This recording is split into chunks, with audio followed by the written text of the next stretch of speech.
नमस्कार साथियों। कल से मेरे खिलाफ एक स्क्रिप्टेड कैंपेन चलाया जा रहा है। सेम भाषा, सेम बातें, सेम आरोप। ये कोई कोइंसिडेंस नहीं है, बल्कि एक कोऑर्डिनेटेड अटैक है। पहले मैंने सोचा कि मुझे इसका जवाब नहीं देना चाहिए। फिर लगा कि कहीं एक झूठ को 100 बार बोला जाए तो कुछ लोग मान ना लें। इसलिए मैंने सोचा कि जवाब दूं। आम आदमी पार्टी ने 3 आरोप लगाते हुए यह कहा कि इन 3 आरोपों की वजह से हम राघव चड्ढा को पार्लियामेंट में बोलने का मौका नहीं देंगे। राघव चड्ढा के पार्लियामेंट में बोलने पर रोक इसलिए लगाई गई क्योंकि उन्होंने ये 3 गलतियां करी। मैं एक एक करके इन तीनों पर आपसे बात करना चाहूंगा। पहला आरोप कि जब ऑपोजिशन पार्लियामेंट से वॉकआउट करता है, सदन से वॉकआउट करता है, तो राघव चड्ढा वहीं बैठे रहते हैं, वो वॉकआउट नहीं करते। ये सरासर झूठ है, सफेद झूठ। मैं चुनौती देता हूं, एक इंस्टेंस, एक दिन ऐसा बताइए जब ऑपोजिशन ने वॉकआउट किया हो और मैंने उनका साथ ना दिया हो, मैं साथ में वॉकआउट नहीं किया हो। और पार्लियामेंट में तो हर जगह सीसीटीवी कैमरा है। आप सीसीटीवी कैमरा निकाल कर दिखा दीजिए, दूध का दूध और पानी का पानी हो जाएगा। दूसरा आरोप लगाया कि राघव चड्ढा ने चीफ इलेक्शन कमिश्नर के इंपीचमेंट मोशन पर, यानी कि मुख्य चुनाव आयुक्त को हटाने वाली जो याचिका थी, उस पर साइन करने से मना कर दी। दूसरा सफेद झूठ।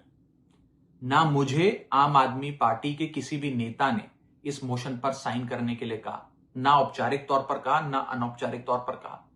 और आम आदमी पार्टी के राज्यसभा में कुल 10 सांसद हैं, जिनमें से 6 या 7 सांसदों ने इस मोशन पर खुद ही साइन नहीं किया। तो भला इसमें मेरी क्या गलती? खाली सारा दोष मुझ पर ही क्यों मढ़ा जा रहा है? और इस मोशन के लिए राज्यसभा में कुल 50 सिग्नेचर चाहिए होते हैं, यानी कि 105 विपक्षी सांसदों में से मात्र 50 सिग्नेचर से ये याचिका पूरी हो जाती। तो इतना शोर क्यों?